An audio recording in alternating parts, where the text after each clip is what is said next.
The warehouse office smelled faintly of motor oil and rain. Daejin remained standing. He always remained standing.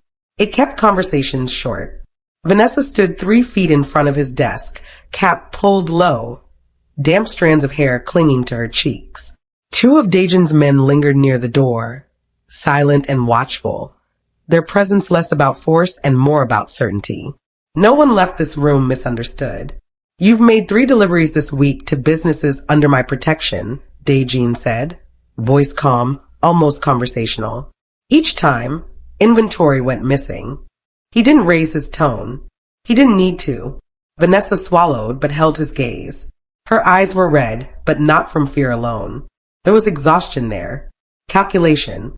I deliver what's on the app, she said quietly. And you take what isn't. The statement wasn't an accusation. It was a conclusion. Daejin stepped closer, slow and deliberate. His dark suit was immaculate, a sharp contrast to the dim concrete walls.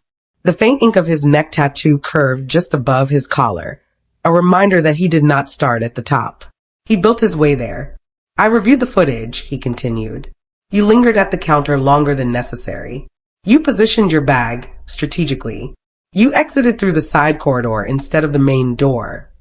He paused. You're either careless or desperate. One of the guards shifted slightly behind her. Vanessa didn't turn around. I didn't mean to disrespect you, she said, and the choice of words caught his attention. Not deny. Not defend. Disrespect. Daejin studied her more closely now. Her jacket was worn at the cuffs. Her hands were rough from work. There was no expensive jewelry, no nervous fidgeting that suggested a seasoned thief. Just tension. Controlled. Focused. Do you understand what happens to people who steal from me? He asked. She nodded once. His men expected the next part. They always did. A decision. A consequence. A lesson delivered so others wouldn't need one. But Daejin didn't move yet. He watched her breathing. Too shallow. Too measured. This wasn't the body language of someone cornered by guilt. It was the posture of someone cornered by time. Why? He asked. The word hung heavier than the threat. For a moment, Vanessa's composure cracked. Not fully. Just enough. Her fingers tightened around the strap of her delivery bag. You wouldn't understand, she said. Daejin's eyes hardened slightly. Try me. Silence stretched between them. Rain tapped against the high windows above, distant and indifferent. Vanessa reached slowly into her jacket pocket. Both guards stiffened. Daejin didn't. He watched her hand emerge holding a phone. Her thumb hovered over the screen for half a second, as if this was the point of no return. Then she turned it toward him. The glow from the display reflected faintly in his eyes. 4 words. Simple. Cold. And suddenly far more dangerous than theft. We have your sister. The room shifted. Not loudly, but completely. No one spoke. The fluorescent light above them hummed faintly, the only sound in the room. Daejin did not reach for the phone immediately. He let the words settle. He had built his life on reading silences. This one was different. We have your sister. His gaze lifted from the screen to Vanessa's face. Explain, he said. Her breathing was controlled, but barely. Her name is Vanessa Dyer. She's 16. The words came steady, practiced. She didn't come home from school yesterday. One of the guards muttered something under his breath. Daejin silenced him with a slight movement of his hand. When did you receive that? He asked. This morning. Her fingers tightened around the phone as if it might disappear. After my first delivery. And they instructed you to steal from me. She nodded. How much? Enough to make it obvious. That, more than anything, confirmed it. This wasn't about profit. It was about provocation. Daejin stepped closer, studying the message. No signature. No logo. No attempt at theatrics. Just a location pin beneath the text and a countdown timer. 8 hours remaining. They want a reaction, he said quietly. Vanessa's composure faltered for the first time. They want you angry. They said if you retaliate, she disappears. Her voice broke on the last word, but she forced it back down. Daejin considered the precision of it. A rival faction testing his temper. Testing whether he would act predictably. He had spent years cultivating unpredictability. Why come here yourself? He asked. I didn't have a choice. You always have a choice. She met his eyes fully now. There was fear there, but not for herself. If I ran, she said, they would send proof. Daejin's jaw tightened slightly. He knew what that meant. He had seen proof sent before. You could have tried the police. They said they're watching. A faint tremor entered her voice. They knew where I live. They knew her school schedule. They knew I deliver here. That part landed harder. They knew I deliver here. Someone inside his operation had leaked routine information. Delivery routes were not public knowledge, not the protected ones. Daejin extended his hand. She hesitated only a second before placing the phone in his palm. He scrolled once. The number was unregistered. The signal routed through layers of encryption, but not enough to be invisible. Sloppy or confident. He handed the phone back. From this moment, he said calmly, you will not act without my instruction. Her eyes widened slightly. You're going to help? Daejin looked at her for a long moment. They didn't just take your sister, he said. They stepped into my territory. The shift was subtle but absolute. Vanessa was no longer a suspect. She was leverage. And somewhere in the city, a countdown continued. Daejin turned to his men. Lock down all delivery records from the past week. No one leaves until I say. The guards moved instantly. Vanessa stood still, clutching her phone, hope and fear colliding behind her eyes. For the first time since she walked into that warehouse, she wasn't alone. And for the first time that day, Daejin wasn't in control of everything. But he was paying attention. The rain had stopped by the time they moved upstairs to the smaller office overlooking the loading bay. The city lights beyond the window blurred against damp glass, restless and indifferent. Vanessa sat on the edge of the leather chair, hands wrapped around her phone like it was the only solid thing left in the world. Tell me about her, Daejin said. Not as a courtesy, as data. Vanessa swallowed. Her name is Vanessa Dyer. We call her Nessa. A faint, involuntary softness entered her voice at that. She's 16.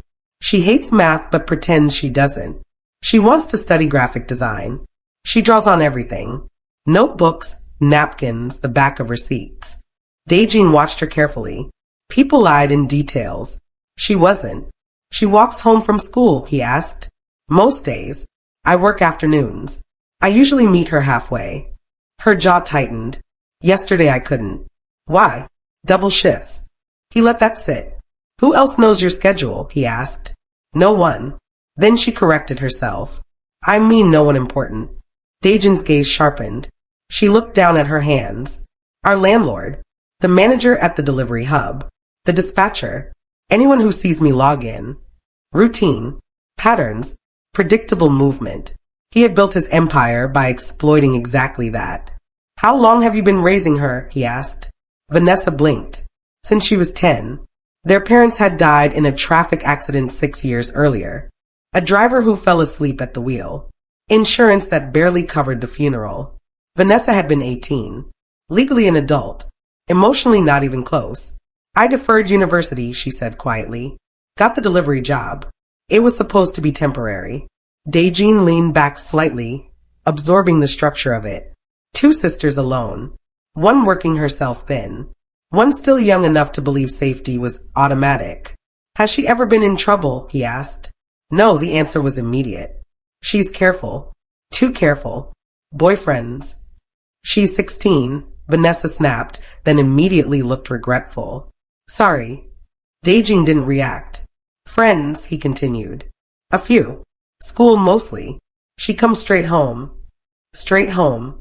Which meant someone intercepted her between point A and point B. Vanessa unlocked her phone again and opened a photo. She held it out. A girl with long dark hair and wide, thoughtful eyes smiled at the camera, one shoulder slightly raised in shy amusement.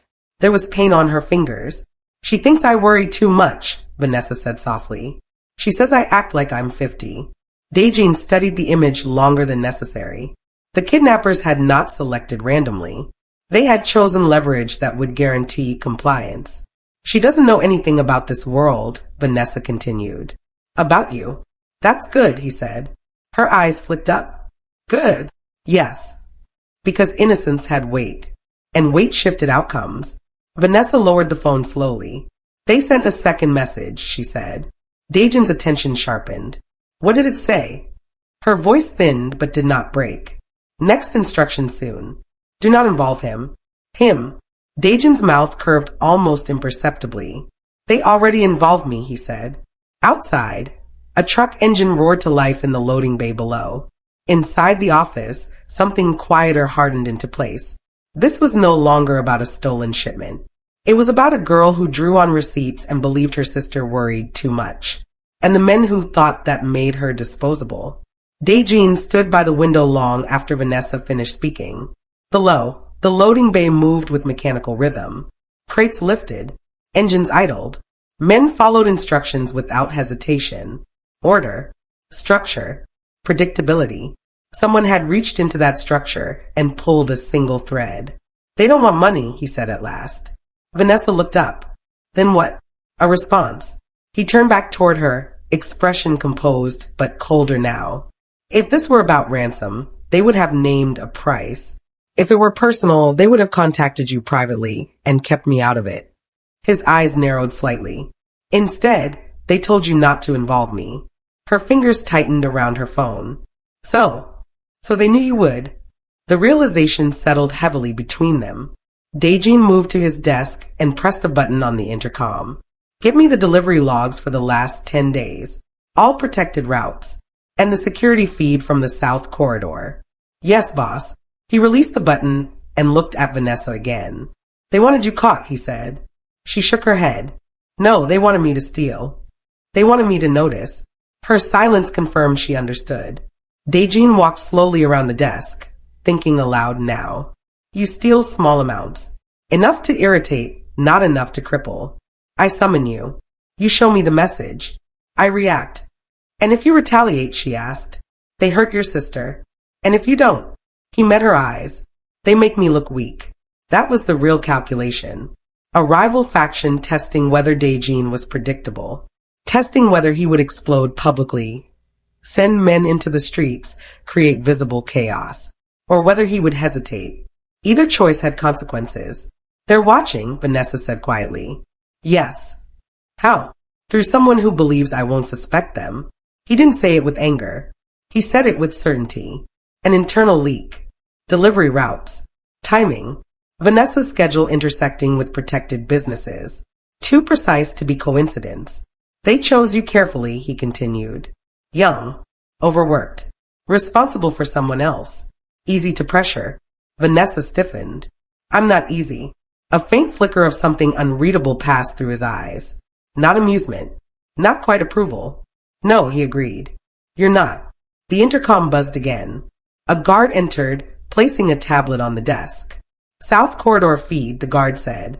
3 days ago. Daejin dismissed him with a nod and began scrolling. Employees. Drivers. Routine traffic. Then a pause. Frame 1842. A man in maintenance overalls speaking briefly to the dispatcher. No badge skin recorded. No official shift. Daejin replayed it once more. Who is that? Vanessa asked. Someone who believes uniforms are permission. He set the tablet down. This isn't about your sister alone, he said. It's about positioning. Positioning for what? A power shift. He looked at her steadily. They want to see whether I protect a delivery girl or protect my reputation. Vanessa's voice was barely above a whisper. And which matters more to you? The question lingered in the air, dangerous in its simplicity. Daejin didn't answer immediately. Outside, the city continued its indifferent motion. Inside, he felt the shape of the trap clearly now. He was not reacting to a kidnapping. He was being measured. And somewhere beyond the glow of warehouse lights, men were waiting to see which version of him would step forward. Daejin did not raise his voice. He never did when something mattered. The warehouse floor was cleared within minutes. Shutters lowered. Exterior gates locked. What had been routine commerce became controlled stillness.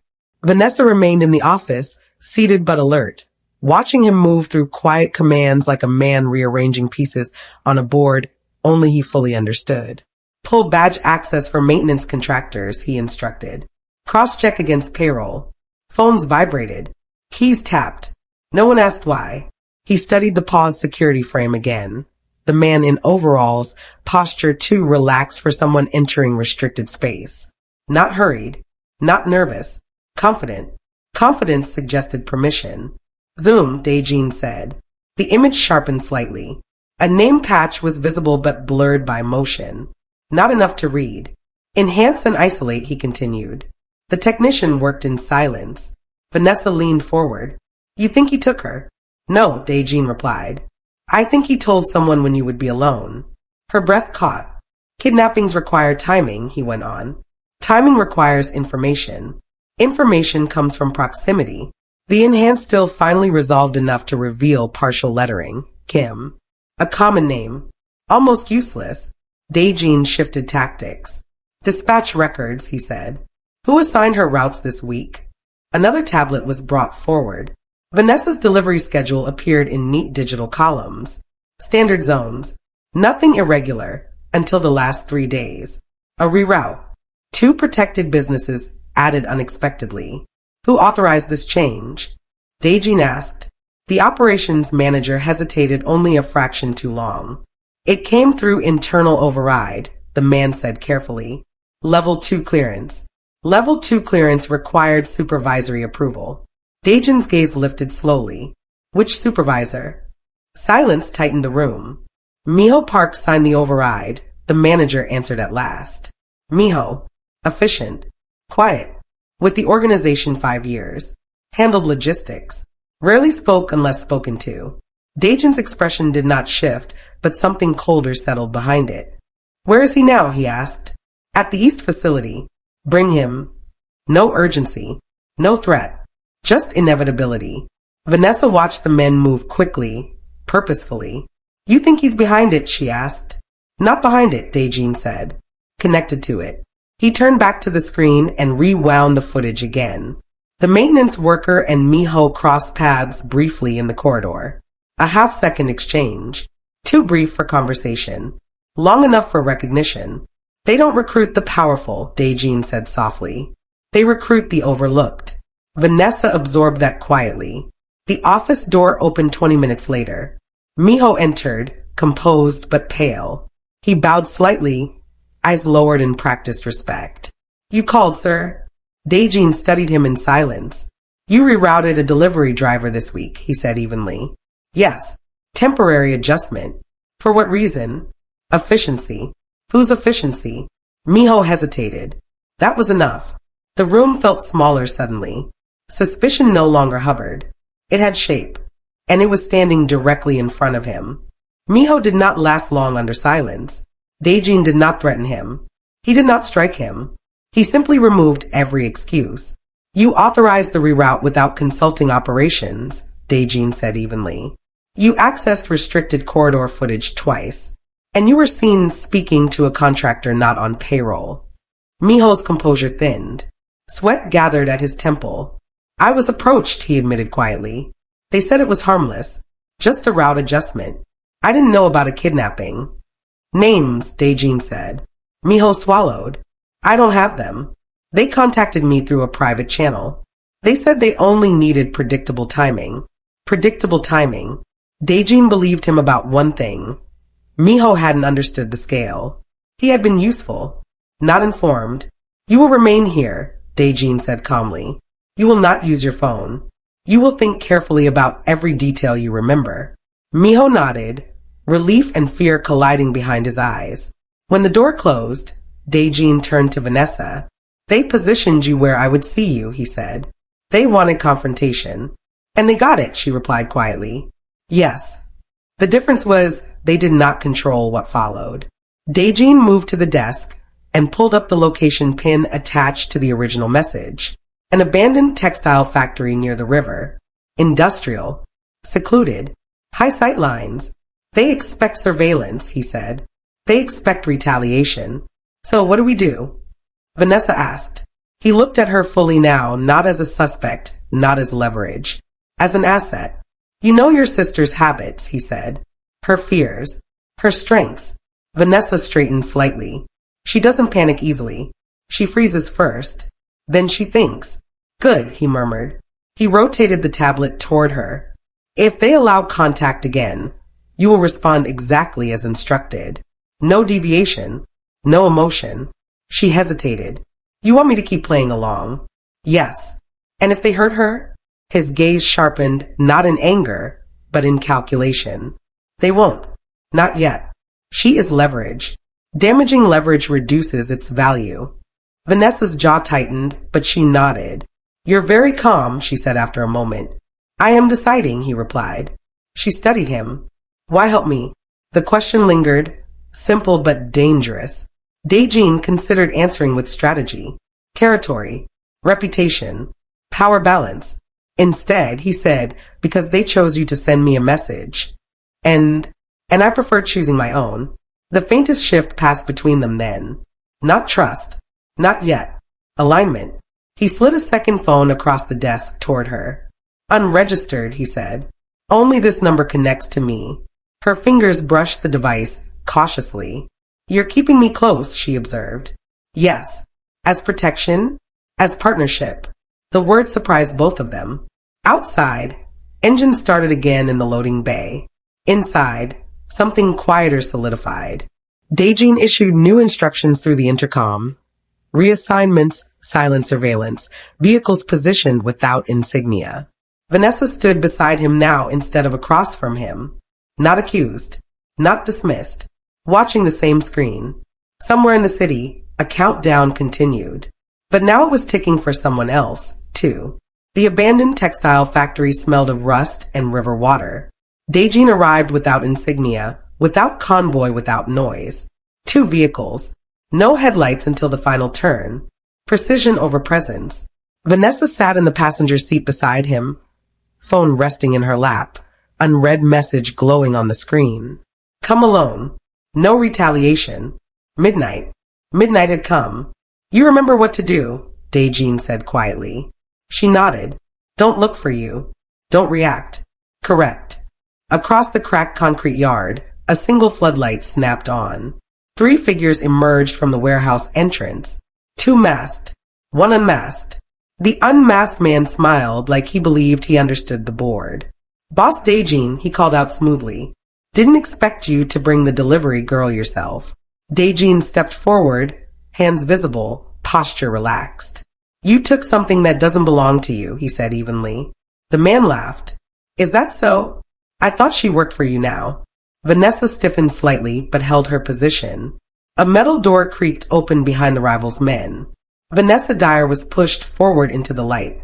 She stumbled but did not fall. Her hands were bound, tape at her wrists, fear in her eyes, but not hysteria. When she saw her sister, something steadied in her expression. Vanessa inhaled sharply but did not move. Daejin noticed. Good. The rival leader spread his arms theatrically. You see, I was curious, he said. Would the great Daejin bend for a girl who delivers noodles? Or would he choose pride? You misunderstand, Daejin replied calmly. Oh, this is not bending. The rival's smile thinned slightly. You've been quiet lately, the man continued. Some say you've grown careful. Careful men can be weak. Behind him, a side door clanged shut. The rival didn't hear it. Daejin did. You expected rage, Daejin said softly. Men in the streets. Retaliation. Chaos. The rival shrugged. It would have confirmed what I needed to know. And what was that? That you are predictable. Daejin's gaze shifted briefly, not toward the rival, but toward the shadowed edges of the warehouse. Movement. Silent. Positioned exactly as planned. I am many things, Daejin said. Predictable is not one of them. The rival frowned faintly. A vibration buzzed in his pocket. He ignored it. Another. His eyes flickered downward. Behind him, one of his masked men staggered suddenly, hands grabbing at empty air before collapsing as someone emerged from the dark and restrained him efficiently. The floodlight flickered once, then steadied. The rival's confidence fractured in a visible line across his face. You came alone? Daejin asked quietly. The man's phone buzzed again. Daejin stepped forward slowly. While you were watching my reaction, he continued, I was dismantling your network. Behind the rival, vehicles rolled silently into the yard, unmarked, controlled.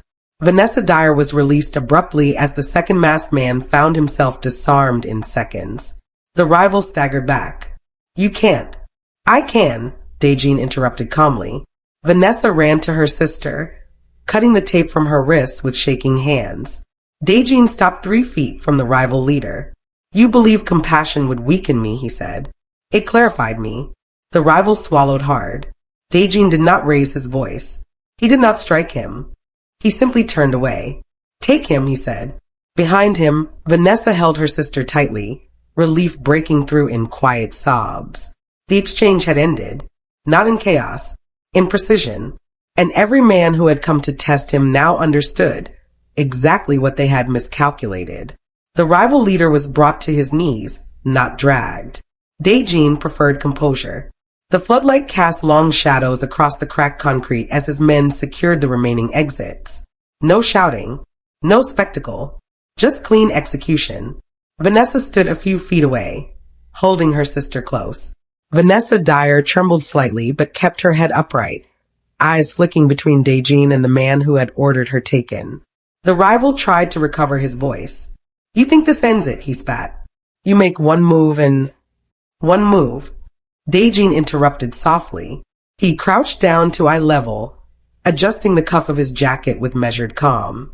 You rerouted one delivery driver. You bribed one supervisor. You staged one dramatic exchange. His tone remained even. And you believed that was the whole board. The rival's breathing grew uneven. Daejin nodded toward one of his men, who stepped forward holding a tablet. Your offshore accounts were frozen 40 minutes ago, Daejin continued. The warehouse on Han River was seized by customs 2 hours ago. And the men you expected to back you tonight? He paused. They chose distance. The rival's face drained of color. You're lying. Daejin tilted his head slightly. Check your phone. The rival's trembling hand reached into his pocket. He stared at the screen as the last of his certainty collapsed. No reinforcements. No leverage. No position. You wanted a public reaction, Daejin said. Instead, you will disappear quietly. He rose to his feet, smoothing the front of his suit. I could respond with anger, he added, almost conversationally. It would be satisfying, visible, predictable. The rival glared upward. You're not as merciful as you pretend. Daejin's gaze hardened faintly. Mercy is not the same as noise. He turned away. Transfer his operations to neutral oversight, he instructed. Divide the rest among those who remained loyal. No triumph. No raised voice. Just reallocation. Vanessa approached slowly, her sister's arm wrapped around her waist. Is it over? Vanessa asked. For him, Daejin said. Vanessa Dyer looked at him directly for the first time. There was fear there still, but also something else. Confusion. You didn't hurt him, she said quietly. Daejin considered the observation. I hurt what he built, he replied. That mattered more. Behind them, the rival was escorted toward an unmarked vehicle. No witnesses beyond those who already understood the rules. Vanessa exhaled shakily. You could have destroyed everything he touched. I did, Daejin said calmly. She watched him carefully, trying to understand. Rage would have sent men into the streets. Headlines. Police attention. Instability. Instead, the shift would be felt slowly. Bank accounts inaccessible. Allies cautious. Territory redefined without blood staining the pavement. Precision. Vanessa tightened her hold on her sister. You chose differently, she said. Daejin looked out toward the dark river beyond the yard. No, he corrected quietly. I chose correctly. The night settled around them, still and controlled. The test had been given. The answer delivered. And somewhere across the city, men who had been watching now understood that restraint in his hands was far more dangerous than fury. By morning, the factory yard was empty. No evidence of confrontation. No broken glass. No scattered shells. Just quiet concrete and the slow return of industrial routine. Vanessa Dyer was taken to a private clinic before dawn. No police reports. No paperwork that would circulate beyond controlled channels. She was shaken, dehydrated, but unharmed. That had been the point. Leverage must remain intact until used. Daejin stood outside the examination room while the sisters spoke softly inside. He did not listen. He did not need to. He had heard enough. Across the city, adjustments were already unfolding. Accounts transferred. Supervisors replaced. Access privileges reduced to need, not assumption. Miho's position dissolved without spectacle. Not ruined publicly, simply removed from relevance. The rivals' territories were not seized aggressively. They were absorbed quietly through negotiation and debt consolidation. Men who had hesitated were given a choice: align clearly or drift elsewhere. No punishments announced. No warnings delivered. Just clarity. By noon, the message had traveled without being spoken. Daejin did not react recklessly. He recalibrated. Vanessa stepped out of the clinic hours later, her sister resting inside under light sedation. She's asking about school, Vanessa said softly, disbelief threading through her exhaustion. That's good, Daejin replied. She thinks she missed an art project. He almost smiled. Let her think that. Vanessa studied him carefully. You could have walked away, she said. You could have decided I wasn't worth the disruption. Daejin's gaze drifted briefly toward the skyline. I don't build empires on fear alone, he said. Fear controls movement. It does not build allegiance. She absorbed that quietly. You didn't just protect her, she said after a moment. You changed things. Yes. For me. For the structure. That was the honest answer. But not the complete one. Inside the clinic room, Vanessa Dyer shifted under the blankets, murmuring her sister's name in her sleep. Daejin listened this time. Something about the sound of it, soft, unguarded, cut cleanly through the steel layers of calculation he had worn for years.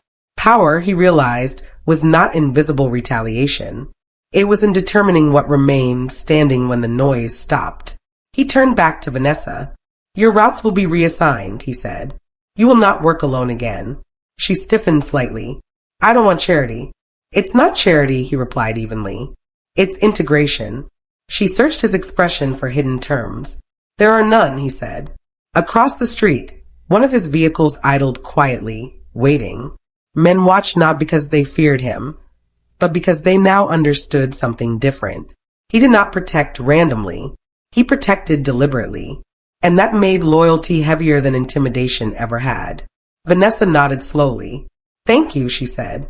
Daejin inclined his head once. This would not become sentiment. It would become precedent. The sisters would return home.